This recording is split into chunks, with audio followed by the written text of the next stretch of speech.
OK，各位小伙伴，这个就是星空灰荣耀 MacBook Pro 的一个全新的配色，整体来看一体性还是非常非常的强的。另外呢，还有一个全新的版本，今天晚上是 i5加了一个8G 的内存，因为8G 的内存真的不够用了，所以说16G 加512G 的这么一个冰河银和星空灰呢，仍然只卖6099元，这个价格其实还是挺实惠的。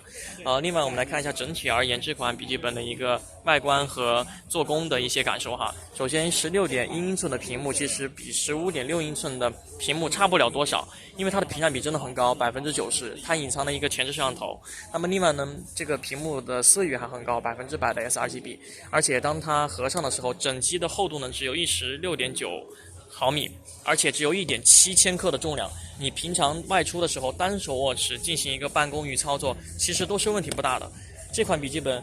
真的从某种意义上而言，你看这个单手开合也是可以做到的。所以说，总体而言，整体的一些细节之处还是深得我的一个喜欢啊，包括这么一个电源指纹2合1的配置，双扬声器，还有这么一个 Link Turbo 互传的2.0，还有大电池和长续航，还有这么一个侧边的Type-C 的一个充电口。因为现在大家要知道，包括其他友商的笔记本都做的是传统的电源，你可能还买一根电源的 U 片线才能够进行一个 Type-C 的充电。因为现在带出去的话，我不想去多带一根这个笔记本的一个充电线，所以说这个口我还是觉得挺方便的。那么另外呢，整体而言这款笔记本的一些售价，包括一些性能和配置，整体而言还是可以。可能现在有点断货啊，可能小伙伴有点买不到。那你们觉得这款笔记本怎么样呢？可以在评论区留言，10分的满分，你们打几分？那么咱们下期见，拜拜。